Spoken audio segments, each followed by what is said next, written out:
My name is William Durham, Binghamton, New York. Grew up in Binghamton, New York. Originally started in Brooklyn, New York.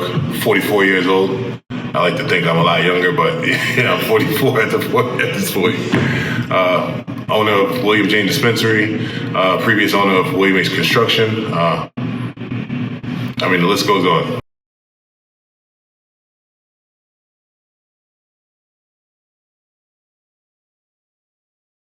It started in Brooklyn, New York. Actually, 192 McDougal Street is kind of like the area I knew the most growing up.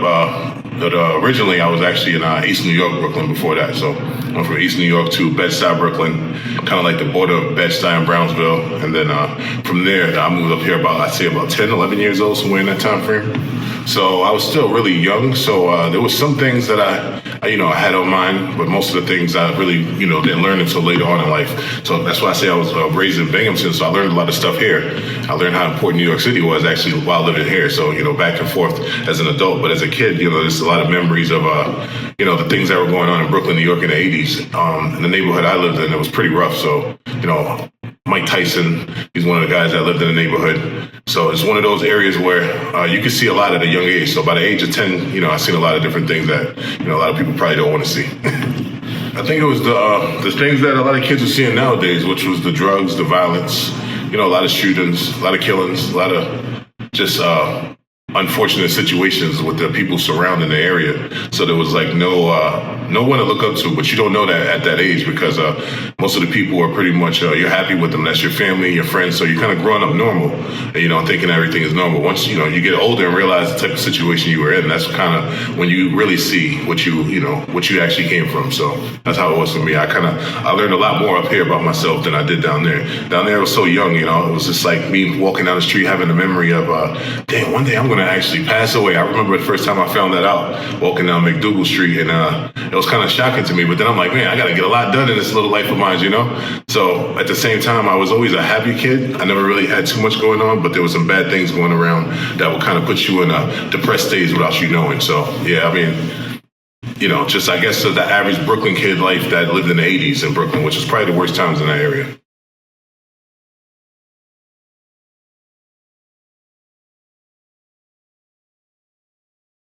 I'll take it even back to Brooklyn on that part when it comes to money. So in the area I lived in, there was a couple guys that used to come through and they would have nice cars and things of that nature. So cars is always, there's always been a big thing for me, nice cars. It was Cadillacs back then, the square body Cadillacs.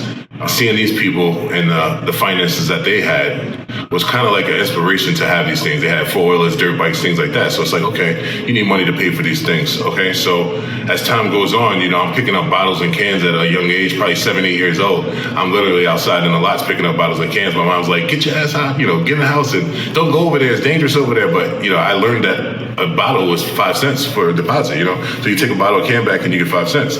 So once I learned that kind of was like actually my first initiation into money.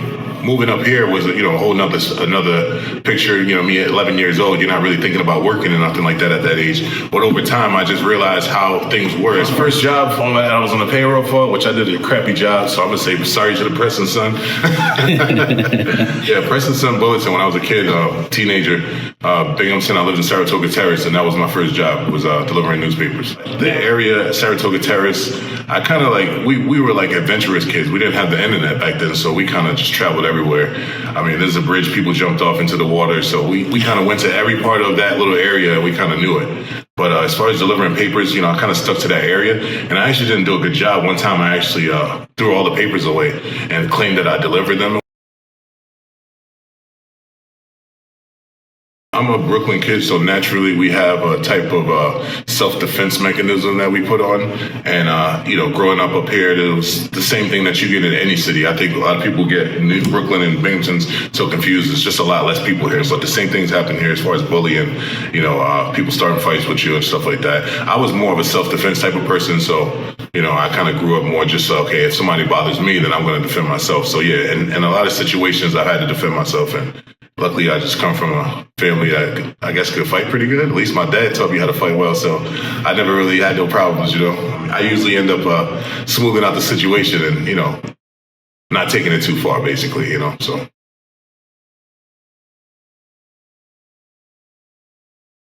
My first opportunities were actually working for myself. So during high school, I worked at a bunch of local jobs, like Industrial Parkway has a bunch of different companies that I worked for over there. I worked for EIT, which is a company in Endicott. There's so many different, local companies that I started in high school. And then once I got out of high school, I was to the point where I felt like I just needed to do something different, something a little bit bigger. And at that point, I said, okay, I'm going to try to get into construction. I ended up moving out of town for a while, and I started doing flooring down in South Carolina. So once I started doing flooring, then I realized how much I did like construction. I ended up moving back to Binghamton after a pretty bad car accident. Once I'm back in Binghamton, okay, I need something to do. I'm out of high school. I can't just go hang out with my friends and just go to my regular job. I really need to make this work. So at that point, I decided to start a construction company, which I actually did that with a couple of my friends. And so that was my first construction company. That was actually a partnership that I had. So my company that I had after is actually it was my own company, and I was the sole proprietor. But before that, I had a partnership with two friends of mine, and it started out well. But sometimes things grow apart. Different ideas, different aspirations. Doing it with a partner, and there's other things that will build your confidence in life. And I think just kind of like taking those chances kind of got me to the point where I was ready to say, okay, even though I'm scared, I'm going to move forward. And that's exactly what I did. I had 2 contracts, and it was about $20,000 for one, 25 for the other. And this was like the biggest payout after work, is done, of course, and that I probably would have received in the whole career I had. So it was pretty big to me, and I was really nervous writing the contract up, thinking to myself, am I really worth this money, and can I do it? And once they see these numbers, are they going to tell me no? Then I'm going to be stuck without a job. I was really scared for that, situation, but I followed through, did what I had to do, submitted the paperwork, ended up getting the jobs, and from there it kind of just rolled forward. So being scary, yeah, it was very scary, but at that point, I think I was to the point where it was like, what do I have to lose type of thing, Making sure that it was all on me was actually something I did on purpose, and that's kind of why I got out of a partnership, because I said, you know what, I don't need anybody for excuses for why this thing is not going to work. So I kind of wanted the responsibility of knowing that, I'll have no excuses at the end if I know that I'm going to, do whatever I have to do to make it work.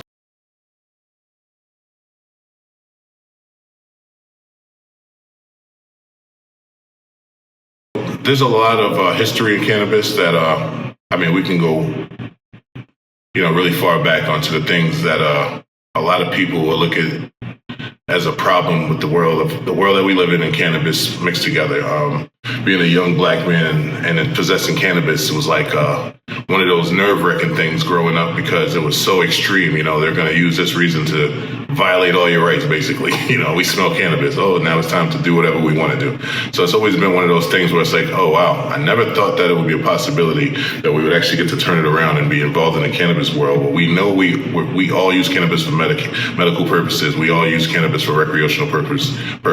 But at the same time, we never really thought that we would have an opportunity to go into that field of actually, being on the right side of it. Once we heard about things becoming legal in California and different states, we kind of started paying attention right then and there. It's probably maybe 10 years before the actual cannabis market started in New York. So we started paying attention to what's going on, different places, what they're going through. And as it eased its way to New York State, we kind of got a whiff of the social equity program, which put us in a good position, of course, knowing about it as soon as it came out.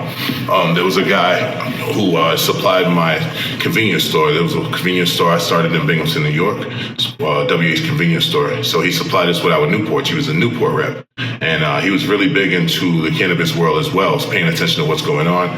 He kept me well informed on what was going on as well. So between me knowing what's going on with the social equity, him knowing what's going on with social equity, us knowing that it was coming to New York, we kind of put our minds together and we did a little homework on it. At that point, I propelled myself forward to make the move.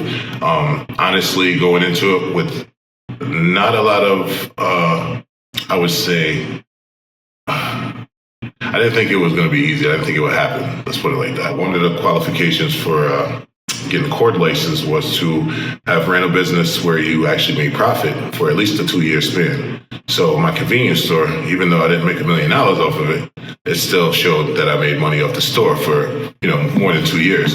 That was basically one of the qualifications that, I pretty much sealed from out the gate.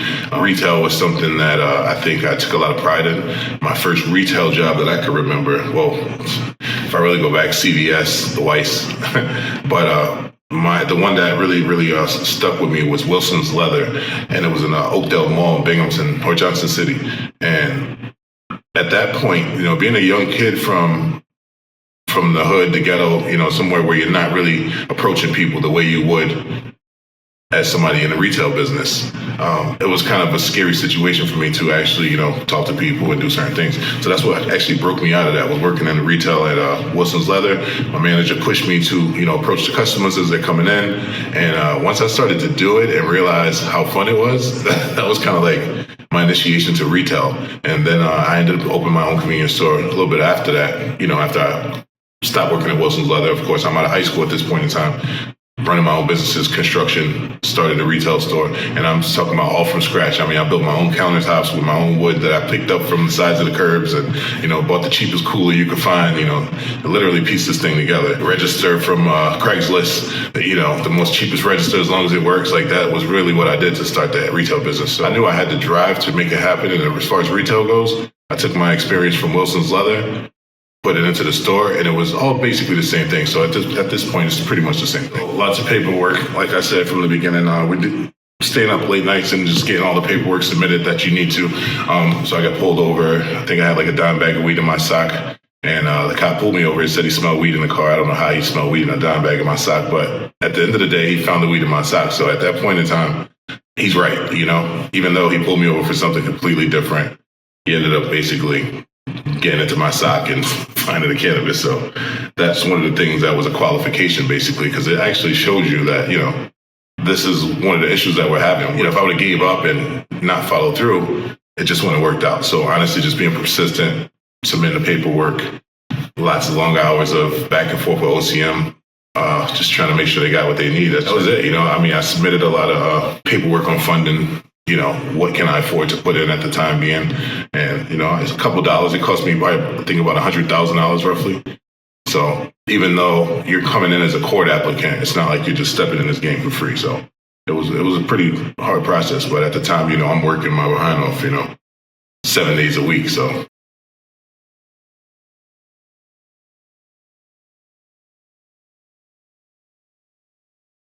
being a court applicant, you get to put 3 different locations that you would like. So out of the 3 locations, this was the best one that they could find for me. I was the guy on the list for the next location. So they gave me and another guy the opportunity to take it. Of course, he called me. He said, "Are you going to take it?" And I told him, definitely. So me being in the area, living in Binghamton, I've known a lot about Ithaca. I know Ithaca's been cannabis friendly for a long time, so it was a no-brainer to me. So honestly, the location was picked by the court situation, but it was up to me to say yes or no, and I knew it was a great location, and I jumped on it. The one guy I talked to, he said he wasn't going to take it, but I didn't believe him. So if there was pushback, I didn't really feel too much of it. I don't know if my background gave me a little bit of a upper hand, knowing that you're not just getting some guy coming to your neighborhood. I'm actually going to do what I need to do, take care of my business, whatever the case is. I don't know if that helped out a lot or what, but as far as people getting pushback, I don't know how their situations were. So for here, I think it was pretty good. I didn't have any issues too much. It seemed like everybody was on the same page. They received everything pretty well as far as I see it. There was a lot of unstable situations as far as getting everything going. Nobody knew exactly what was what. So working with OCM, working with DASNY, working with the fund, there's a lot of situations that need to be merged together. And there was a lot of miscommunication, between those people, which, it's all out now in the public, everything that's going on with them. But there's a lot of miscommunications with those people. So it makes it harder for the person who's, especially being in a social equity part of it, it makes it harder for you to get things done the right way without knowing all the answers. So sometimes they would tell you what you're supposed to do, and you kind of just got to flow with it, because if not, you're going to basically throw a stick in the front wheel and you'll be just, ending the ride, basically. So it was hard to do, but at the same time, it was new. So there was like no way to actually have any real expectations for anything. I can give you an example. So opening date, that might have changed 5 times, and that was just for the pop-up. I was supposed to have a delivery location. I spent, probably 15 grand putting that place together. That never happened. So I ended up losing that money, so there was a lot, there's a lot of different things that go into this. And I'm still here at this point.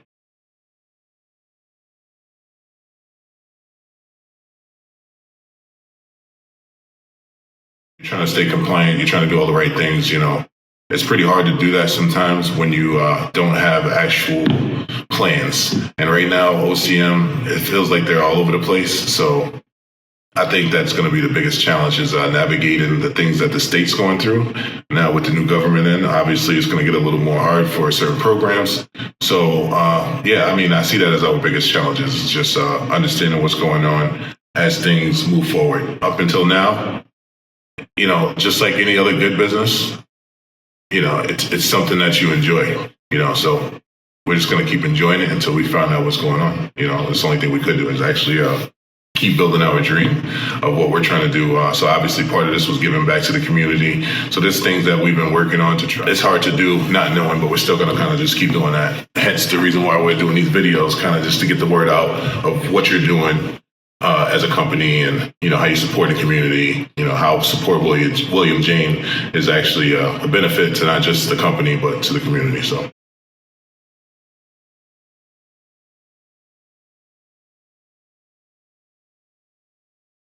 At the end of the day, I think we're all here to make money. And to be able to make money is obviously the way we'll be able to execute a lot of our plans in life.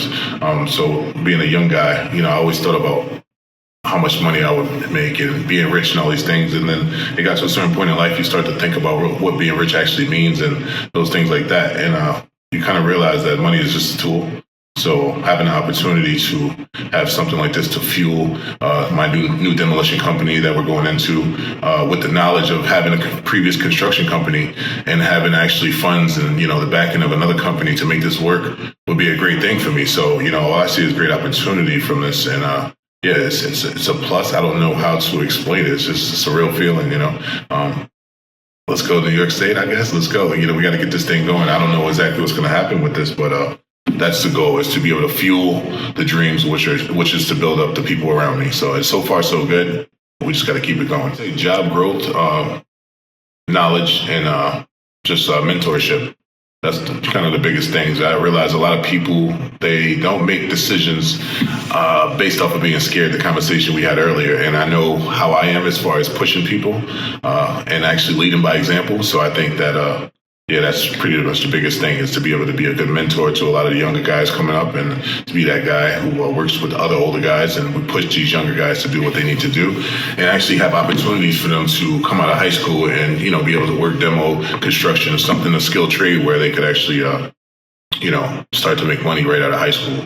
Show them how to, work for 2 years and then, at that point you can go ahead and get an FHA loan, and, start paying on your first home. A lot of people don't know after 2 years of having a job, showing that you can pay for this, you can go get a 2-family and use the income from the second side of the 2-family to actually get this loan. So they use the income from the second part of the house or the 2-family to say, okay, this is how much of the loan we're going to give you based off this $650 coming from this side, plus the money you're coming from your job after 2 years of you working, and this is what we're going to give you a loan on. Like, it's simple things like that, that my wife actually taught us that when we were young. We were 23 years old, bought our first house.